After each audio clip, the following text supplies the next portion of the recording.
Hello guys, कैसे हो? उम्मीद करता हूँ आप अच्छे होंगे। आप सुन रहे हैं वीके हॉर।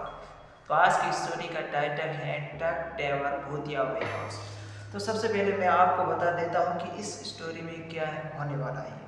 तो एक ट्रक ड्राइवर जिसका नाम रघुवीर है, 15 साल का अनुभवी ट्रक ड्राइवर। उसका काम क्या होता है? डिलीवरी करता है हाईवे पर, वेयर हाउस पर। तो उसको एक बार डिलीवरी का गुप्ता वेयर हाउस में ऑर्डर मिलता है। गुप्ता वेयर हाउस जो कि श्रापित वेयर हाउस है। ऐसा क्या कारण होता है कि वो वेयर हाउस श्राप का कारण बन जाता है, आत्माओं का अड्डा बन जाता है? फिर क्या वो उन आत्माओं को आज़ाद करा पाएगा रघुवीर, उन्हें इंसाफ दिला पाएगा, या फिर वे उन आत्माओं का शिकार बन जाएगा, या वो श्राप का खुद भी बन जाएगा, उसे श्राप लग जाएगा? तो हम इस स्टोरी में ये जानने वाले हैं, और by the way step by step हम जानेंगे। तो स्टोरी शुरू करते हैं।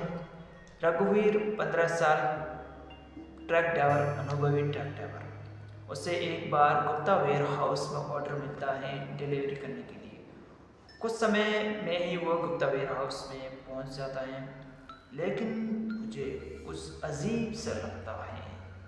सन्नाटा दिखता है। वो अपनी टॉर्च ऑन करता है और देखता है कि पुरानी चीज़ें पड़ी हुई थी। रेडियाँ थी, सब्जी की रेडी होती है ना वो, और कैरेट भी मौजूद है, जो सब्जी हम डालते हैं वो थे। उसे अजीब महसूस होता है। सन्नाटा था, लेकिन वो अपने काम में लग जाता है। वो अब वस्तुओं को ट्रक से उतारना, अनलोडिंग करता है।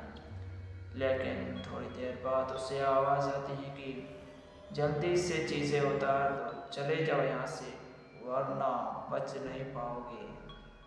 वो देखता है इधर कि चाय वाला चाचा, आप क्या बोल रहे हो?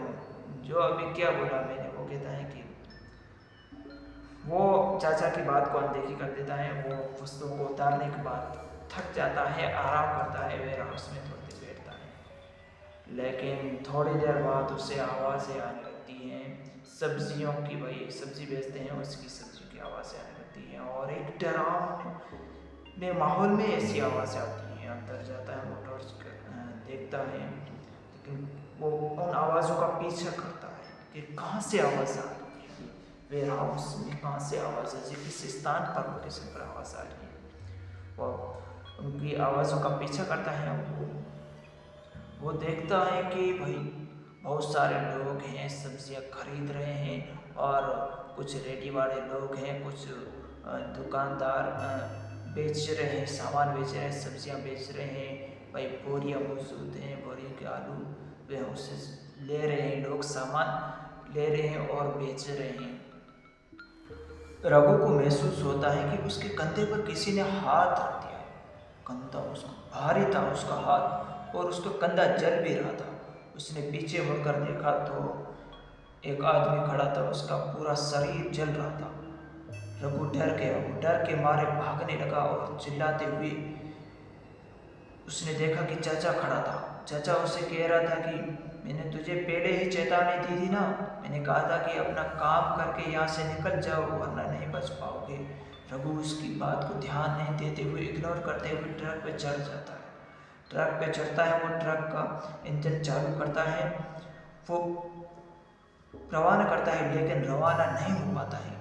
ऐसे लग रहा है उसे किसी ने पीछे से पकड़ लिया है। ट्रक को चल भी नहीं पा रहा था। उसने शीशे में देखी वो परछाई, वही परछाई देखी जो उसने देखी थी। उसके कंधे पर हाथ रखा था। आग जलती हुई, धधकती हुई, उसका शरीर पूरा जल रहा था, ऐसा दिख रही थी। रघु फटाफट ट्रक से उतर जाता है और चाचा के पास जाता है। चाचा मुझे बचा लो, लेकिन आपके पास तो नहीं आ रही, मुझे बचा लो चाचा। चाचा कहता है कि मैं बचा लूँगा, लेकिन एक शर्त है कि तुम हमें इंसाफ दिलाओगे। रघु कहता है कि हमें? क्या तुम भी भूत हो? वो चाचा कहता है कि हाँ, डरने की कोई बात नहीं, मैं तुम्हें कुछ नहीं करूँगा, तुम्हें बस हमें इंसाफ दिलाना है। रघु कहता है कि कैसा इंसाफ?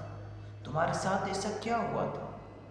चाचा कहता है कि तो सुन, ये वेयर हाउस देख रहा है तो, ये कुत्ता का वेयर हाउस है। और तूने अभी जो आवाज़ सुनी थी ना सब्जी वाली की, और मैं चाय वाला यहाँ पर काम करते थे, बाहर रेडी लगाते थे, सब्जी बेचा करते थे। गुप्ता के वेयर हाउस भी गुप्ता भी सब्जियां बेचा करता था, लेकिन गुप्ता की सब्जियां कोई खरीदता नहीं था, कोई रेडी वाला उससे सब्जी खरीदता नहीं था। ये रेडी वाली सब्जी मेरे भतीजे से खरीदता थे, जो कि पास में ही वेयर हाउस है, वहाँ से ये सब्जियां करते थे। गुप्ता ने चालाकी दिखाई कि मैं अगर ये सब्जियां नहीं खरीदेंगे तो मैं घाटे में हूँ। उसने चालाकी दिखाई कि अगर मैं इनको धमका दूँ तो ये सभी लोग सब्जियां खरीदेंगे। उसने सभी को बंदी बना लिया वेयर हाउस में, सभी को के ऊपर तेल छिड़क दिया और माचिस की तिल्ली जगाते हुए वो आगे दिखा रहा था, डरा रहा था कि तुम मेरी सब्जी खरीदो, मैं तुम्हें छोड़ दूंगा, नहीं वरना मैं तुम्हें जला दूंगा। लेकिन कोई सब्जियां उससे नहीं खरीदना चाहता था, क्योंकि वो बहुत ज़्यादा पैसे लिया करता था और कम पैसों में ही नहीं वो बेच रहा था। लेकिन उसका बेटा पास में खड़ा था, उसने वो तिल्ली पिताजी से उससे गुप्ता से ली और उनके ऊपर फेंक दी, सभी के ऊपर जो बांधे हुए थे, और वे उनकी चीखें निकल पड़ी और राख में तब्दील हो गई। गुप्ता जलाना नहीं चाहता था, मराना नहीं चाहता था, उन्हें सिर्फ डराना चाहता था, लेकिन उसके बेटे ने उन सभी को जला दिया। मैं पीछे से खड़ा था, मैं चाय देने के लिए आया था। जब मैंने ये देखा तो मैंने वीडियो बना लिया इसका। गुप्ता ने मुझे देख लिया, लेकिन गुप्ता ने मेरा पीछा किया और मुझे भी पकड़ लिया कि मैं गवाही ना दूँ, मैं वीडियो नहीं दूँ। इस वजह से मुझे भी उन्होंने जला दिया, मार दिया, और फ़ोन उनके पास रह गया। लेकिन फ़ोन का श्राप लग गया गुप्ता को। जब फ़ोन उसके पास होगा, जहाँ पर भी फ़ोन होगा, गुप्ता वहीं पर होगा। अगर गटर में भी जा रहा है तो फ़ोन भाई गटर में होगा उसका, गुप्ता का। अगर तुम वो फ़ोन लेकर आ जाओ तो गुप्ता भी ऑटोमेटिक यहाँ पर आ जाएगा। रघु कहता है कि बिल्कुल मैं ये कर लूँगा। अगर तुम ये नहीं कर पाओगे तो तुम हमेशा के लिए इस वेयर हाउस का हिस्सा बन जाओगे और शराब का हिस्सा बन जाओगे, और तुम हमेशा यहाँ पर रहोगे। रघु कहता है कि मैं बिल्कुल कर लूँगा। रघु जाता है, ट्रक चालू करता है, लेकिन उसकी सीट पर कोई और आत्मा बैठ जाती है और हंसती है, गुदगुदाती है। रघु चिल्लाता है। वो बाबा कहता है कि छोड़ दो इसे, ये हमें इंसाफ दिलाएगा, इसे छोड़ दो, कुछ भी नहीं करो, ये हमारे साथ है। वो आत्मा उसे रघु को छोड़ देती है और रघु इंजन स्टार्ट करता है और वो रवाना हो जाता है। अब उसका ट्रक सही था, सही आराम से चल रहा था। वो घर जाता है। वो सुबह होते ही वो शेड्यूल बनाता है कि मैं किस तरह से गुप्ता का फ़ोन हासिल करूंगा। वो शेड्यूल बनाता है कि रात के समय अगर गुप्ता सो रहा होगा तो मैं उसका फ़ोन अगर लेकर आ जाऊं तो सही रहेगा। अगर मैं फ़ोन गुप्ता का लेकर आ जाऊं तो गुप्ता खुद ऑटोमेटिक यहाँ पर आ जाएगा। रघु रात को प्लानिंग के अनुसार ही गुप्ता के घर जाता है और गुप्ता के पास ही फ़ोन रखा हुआ था। गुप्ता सो रहा था, खर्राटे मार रहा था, सो रहा था। उसने रघु ने फ़ोन उठाया और फटाफट बाहर भागा और अपने ट्रक से वेयर हाउस की तरफ चल पड़ा। और वेयर हाउस पर जाते ही गुप्ता पीछे से खर्राटे मारते हुए ऑटोमेटिक अपने आप उड़ते हुए इससे आ रहा था। गुप्ता वहाँ पर वेयर हाउस में पहुँच गया था। अब वेयर हाउस पे उसके लिए स्वागत की तैयारियां शुरू हो गई थी गुप्ता के लिए। गुप्ता अचानक जागता है कि मैं यहाँ पर कहाँ हूँ, मैं बेड पे सो रहा था, तुम अपनी ही जगह पर हो। वो बाबा कहता है, वो चचा कहता है चाय वाला, वेलकम गुप्ता जी, तुम अपनी ही जगह हो, अपना ही तो वेयर हाउस है, कहाँ दूसरी जगह हो तुम, ये कैसे हुआ, ये मैं कैसे यहाँ पर आ पाया। गुप्ता जी तुम अच्छी तरीके से जानते हो कि ये फ़ोन तुम इसके शराब हो, ये फ़ोन जहाँ पर भी होगा तुम भी वहीं पर रहोगे। गुप्ता कहता है कि बिल्कुल, अगर तुम अपनी जान की हिफाजत चाहते हो तो अपने बेटे को बुला लो। गुप्ता फोन करता है अपनी बेटी को, बेटा मुझे बचा लो, बेटा बचा लो। बेटा कहता है कि पिताजी तुम्हें क्या हुआ? मैं यहाँ पर अपने पुराने वेयर हाउस में फंस चुका हूँ, तो तुम मुझे बचा लो। बेटा कहता है वो तो भूतियों का घर है। तो कहता है कि नहीं नहीं अभी कुछ नहीं, मैं इसमें फंस चुका हूँ।